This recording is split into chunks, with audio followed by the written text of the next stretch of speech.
She was just trying to get home after a late shift, walking the same dark alley she'd crossed 100 times. But this time, a stranger grabbed her wrist and whispered, "Walk faster." Her heart froze. She had no idea she was being hunted, or that the man holding her hand would become her only protection, and the truth behind his silence would change everything. If you're new to the channel, don't forget to subscribe, like the video, and tell us in the comments where you're watching from. Now let's jump into the story. Alana stepped out of the bakery just after midnight, her apron still dusted with flour. The quiet clink of the closing door echoed behind her as she zipped her coat and pulled her scarf tighter. The air was sharp, the kind that wrapped around your skin and made every breath feel colder than the last. The street was nearly silent, save for the distant hum of traffic and the wind rustling through empty coffee cups and torn flyers. Her shoes tapped against the wet pavement as she turned down a narrow alley. It was the shortcut she always took. 7 minutes and she'd be home. But tonight felt different. As she walked deeper into the alley, Alana felt it, that strange pressure at the back of her neck, like something unseen had its eyes on her. She told herself it was nothing, just the wind, just her imagination. Then she heard it. Footsteps. They weren't loud, but they were steady. They matched her pace. Each step behind her echoed her own like a shadow that didn't belong. Alana glanced over her shoulder. No one, just the flickering street lamp and a dark stretch of brick wall. She picked up her pace, heart thudding louder than her footsteps. The sounds behind her did the same. Now it wasn't just following, it was mirroring. Her breath came faster. She reached into her coat for her phone, her fingers shaking. Before she could grab it, a hand wrapped firmly around her wrist. "Walk faster," a low voice said. Panic surged through her. "Let go of me," Alana shouted, struggling to pull away. The man didn't loosen his grip, but he didn't hurt her either. His hand was steady, strong, not rough. "Don't look back," he said again, calmly, firmly. Alana tried to see his face, but his hood was pulled low. She could only make out the edge of his jaw, pale in the dim light. His breath was steady. Everything in her wanted to scream, to run, to fight, but something in his voice stopped her. He started walking. Quickly, not dragging her, but urging her forward. Confused and terrified, she moved with him, stumbling slightly as her thoughts raced. Was he the danger? Or was he warning her of something else? They passed an old dumpster and a boarded-up door. The alley narrowed ahead. No windows, no lights. Suddenly, a sharp noise broke the silence. Metal clanged against concrete. A bottle rolled. Alana froze. The man's grip tightened slightly. "Keep walking," he whispered. From the corner of her eye, she saw movement. A shadow darted behind them, quick and silent. It vanished as fast as it appeared. Her breath caught. He eased his hold just enough to let her move freely, but he stayed close, his body between her and the darkness behind them. For the first time since the hand grabbed her wrist, Alana didn't try to pull away. They turned a corner. Lights spilled from a street lamp above. He stopped walking. Alana stumbled back, gasping, rubbing her wrist. "What just happened?" she asked, her voice shaking. He didn't answer. "Who was that? Was someone following me?" Still, he said nothing. Then finally, his voice broke the silence. "He's been watching you. For days." Alana stared at him, stunned. "How do you know that?" He turned slightly. The streetlight caught his face, just enough to reveal a tight jaw and unreadable eyes. Same route, same time, same shoes, same pattern. She took a step back. uncertain whether to scream or cry. "You were watching me too. How is that any better?" His voice stayed calm. "That's why I followed him." Her thoughts spun. Was he telling the truth? Had she just been pulled out of danger or into it? The alley behind them was still empty, but her skin crawled. "You should stop using that alley," he said. "Who are you?" He looked at her for a long moment, then said softly, "Someone who didn't get there in time." And then, just like that, he turned and walked away. Alana stood under the streetlight, watching his figure disappear into the dark. Her wrist still tingled where he had held it. The wind carried a silence that wasn't peaceful. It was heavy. Her mind swirled with questions. Was she safe now? Or had the real danger just begun? As she walked the rest of the way home, her eyes flicked to every shadow. She wasn't sure what had just happened, but she knew one thing for certain. She would never walk that alley again, and she would never forget the voice that told her to walk faster. This was only the beginning. Alana couldn't sleep. Each time she closed her eyes, the alley came back. The hand on her wrist, the voice telling her to walk faster, the shadow behind them, the quiet that followed. She sat up in bed, staring at the dim light from her hallway. Her phone rested on the nightstand, untouched. She had typed out a message to the police twice. And what would she even say? A man grabbed her, led her down an alley, and vanished into the night. Another man, maybe more dangerous, had been following her. There was no proof, no name, no cameras, just fear. She finally called the police the next morning. They took her statement, but offered little help. There were no witnesses, no leads. They told her to be careful and to change her route, so she did. She stopped using the alley, started taking the longer route home, walked under streetlights, avoided the quiet corners, but it didn't help the unease curling inside her. She kept hearing footsteps, saw shadows in reflections. A parked car once idled across from her apartment for too long. Maybe it was all in her head, maybe not. 3 days later, she saw him again. She was leaving the grocery store, arms full of bags, when she noticed a figure leaning against the bus shelter across the street. Hood up, still, watching. Her pulse jumped. She knew it was him. The man from the alley. Her feet moved before her thoughts caught up. She crossed the street, set her groceries on the bench, and stood in front of him. "Why are you following me?" she asked. He didn't move. "You grabbed me, told me to walk faster, then disappeared. Now you're back. Who are you?" He looked at her then, not sharply, not angrily, just slowly. "It's not important." Alana shook her head. "It is to me." He stayed silent. The city moved behind them. Traffic lights blinked. A car door slammed. But in their small space, it felt quiet again. "You said someone was watching me," she continued. "How do you know that?" He sat down on the bench, resting his arms on his knees. The movement seemed heavy, like it took effort. "Because I've seen it before." Alana didn't respond. "My sister," he said. "Her name was Mia. She was 16. She never made it home." Those words hung in the air like fog. He didn't look at Alana as he spoke, but his voice held something raw. She screamed. People heard. No one helped. No one even opened their windows. By the time they found her, it was too late. Alana's throat tightened. She sat beside him, her hands clasped tightly in her lap. "I was supposed to pick her up that night," he added. "I forgot. I was at a work thing. I didn't even check my phone until hours later." His voice cracked on the last word. They sat in silence, the kind of silence that didn't need to be filled. Alana looked at him, really looked. His hood was still up, but now she saw the shadows beneath his eyes, the weight on his shoulders.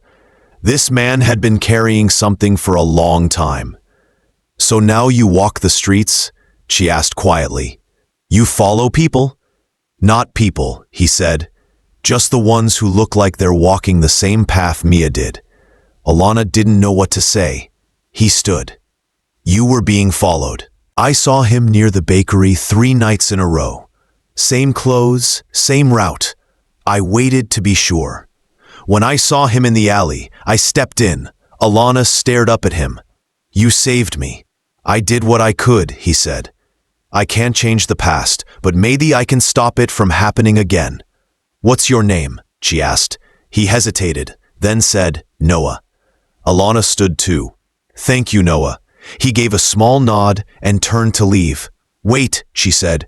"Don't go." He paused. "Walk with me," she said. "Just until the next block." They walked in silence, her pace slower now, less rushed. She didn't know why she trusted him, but something in her did. They passed old shops, closed for the night. A cat darted into an alley.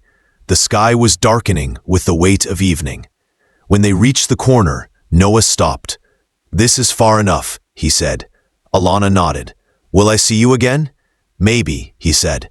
"If you ever walk that way again, just know someone's watching." When she turned, no one was there. Yesterday, a man stood across the street from the bakery for almost an hour. When she finally went to look, he was gone.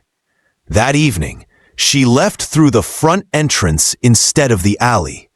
Halfway down the block, a car started behind her, crawling slowly. When she crossed the street, it turned the other way. She told herself it was a coincidence, but deep down, she knew it wasn't. She didn't know what to do. Going to the police hadn't helped before. She needed someone who understood what was happening. So she called Noah. He picked up after the first ring. "I think he's back," she said. Noah didn't ask who. He didn't ask how she knew. He just said, "I believe you." They met later that night near the park. Noah stood under a streetlight, his hands in his coat pockets. "I saw him too," he said. "He's been near the bakery, near your apartment." Alana's heart dropped. "What do we do?" "We stop him," Noah replied. She ran. "How?" "We set a trap," he said. "We control the next move." Alana hesitated. "You want me to be bait?" "Not alone," he said. "I'll be there, and I know someone who can help." The next morning, Noah introduced Alana to Detective Samir. He was calm, sharp-eyed, and had known Noah for years. "I've seen cases like this before," Samir said. "We'll need to be careful. We can't arrest him unless we catch him in the act." "How do we make that happen?" Alana asked. Samir looked at her. "You walk the same path as before, same time, same route, but this time we'll be watching." Alana's stomach turned. The thought of walking that alley again made her feel sick. But she also knew this had to end. "Okay," she said, "let's do it." They planned every detail. Alana would leave work at midnight. She would walk the alley like she used to. Noah would follow from a distance. Samir and 2 officers would wait nearby, ready to move the moment anything happened. Everything will. That night, Alana stood at the back door of the bakery. Her hands trembled as she pulled on her coat. She took a deep breath, stepped outside, and began to walk. Each step echoed in her ears. The alley was darker than she remembered. The flickering light above the dumpster buzzed quietly. Her footsteps sounded too loud. A minute passed. Then she heard it. Footsteps behind her. Faster this time. Her breath caught. She walked faster, heart pounding. The footsteps quickened. She turned just in time to see a figure burst from the shadows. A hand reached for her, but before the man could grab her, Noah was there. He tackled the attacker with a force that surprised even Alana. The 2 men hit the ground hard. Fists flew. A knee connected. The attacker pulled a small blade from his jacket, slashing wildly. Alana screamed. Noah dodged, but the blade caught his side. He stumbled. The attacker lunged again. Alana didn't think. She grabbed the man's arm and pulled with all her strength. He shoved her hard, but she stayed on her feet. Blue and red lights filled the alley. Sirens blared. "Police!" a voice shouted. Officers ran in. One tackled the attacker before he could run. The knife clattered to the pavement. Alana dropped to her knees beside Noah.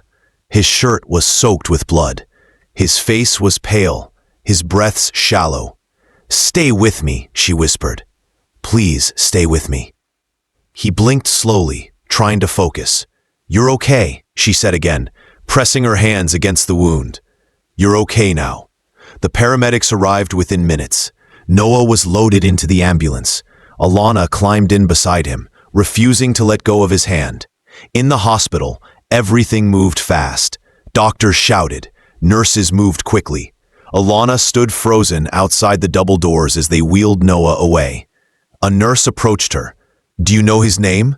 "Noah," she said. "Just Noah." His full name is Noah Winter. Alana froze. She knew that name. Noah Winter, founder of Winter Innovations, a private tech entrepreneur. A man known for donating millions to shelters, schools, and charities. A man who rarely appeared in public, who never gave interviews, who always stayed out of the spotlight. And he had been walking her home in the dark, protecting strangers, bleeding for them. Alana sat in the waiting room, her clothes stained, her thoughts spinning. She didn't care about his money. She didn't care about his fame. He had saved her, twice, and now he was the one fighting to stay alive. She didn't know what would happen next, but she knew one thing. She wasn't walking away this time. Alana hadn't moved in hours. She sat in the hospital waiting room, her coat still damp, her fingers stiff from holding onto Noah's blood-soaked shirt.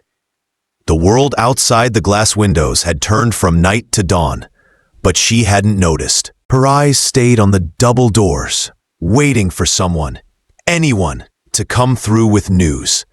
When the doctor finally appeared, Alana stood so quickly her chair scraped the floor. "He made it," the doctor said. "He lost a lot of blood, but he's stable now." Alana's knees nearly gave out. She leaned against the wall, tears rising without warning. She didn't ask to see him. She just followed the doctor down the hallway, one shaky step at a time. Noah looked pale under the hospital lights. Machines beeped softly around him. His breathing was slow but steady. His eyes were closed, his face still but peaceful. Alana pulled a chair to his bedside and sat down. She took his hand carefully, gently. Her thumb traced the edge of his fingers. "You stayed," she whispered. "You came for me." She didn't leave his side for 2 days. She talked to him when he slept, told him stories about her customers at the bakery, about the first time she baked cinnamon rolls and forgot the sugar. She told him how her life had changed since that night in the alley, how she no longer felt alone when she walked, how his silence had taught her to listen. On the third morning, just as sunlight streamed through the blinds, Noah stirred. His fingers twitched first. Then his eyes blinked open, slowly adjusting to the light. He turned his head, his eyes landing on Alana. "You're here," he said, voice raspy. She smiled through tears. "Of course I am." He squeezed her hand weakly. "Are you okay?" She laughed softly. "You're the one lying in a hospital bed, and you're asking about me?" "Always," he whispered. Days passed, and Noah recovered. He was quieter than usual, but his smile came easier now. They spoke more, about life, about regret, about second chances. Alana learned that his company, Winter Innovations, had always operated behind the scenes. He had used his success not for fame, but for change. Shelters, support lines, housing grants. And quietly, he had walked dark streets to be there for strangers who didn't know his name. You don't need to carry all of it alone, Alana told him one night, sitting beside him under a blanket on the hospital rooftop. You saved me, but you also need someone who'll stand beside you too. He looked at her, really looked, and that was the moment he knew. 3 months later, the air was crisp with early autumn. Golden leaves scattered across the stone path behind a quiet garden estate outside the city. There was no crowd, no media, no cameras, only the people who mattered. Alana stood beneath an arch made of ivy and small white flowers. Her dress shimmered softly in the light, elegant but simple. She wore no veil, no diamonds, only a silver bracelet Noah had given her the day he left the hospital. Noah waited at the end of the path, dressed in a dark navy suit. His hands were steady. His eyes were fixed only on her. Guests sat quietly on wooden benches, some in suits, others in jackets worn with use. People they had met through small acts of kindness. Neighbors, co-workers, volunteers. Even Detective Samir, who stood in the back with a quiet nod of respect. Alana reached Noah, and he took her hands gently. I used to believe I was meant to walk alone, he said. But then I found you. Or maybe you found me. His voice was steady, filled with emotion. From now on, you'll never walk that alley alone again. Alana smiled, her voice barely above a whisper. Because I'll always have you. The ceremony ended not with loud applause, but with soft, sincere smiles. Noah and Alana walked down the path, hand in hand, leaves swirling around their feet, their hearts steady and sure. Later that evening, they stood in the garden as the sky turned orange and pink. String lights flickered overhead. Laughter echoed in the distance. Noah turned to Alana. You changed everything, he said.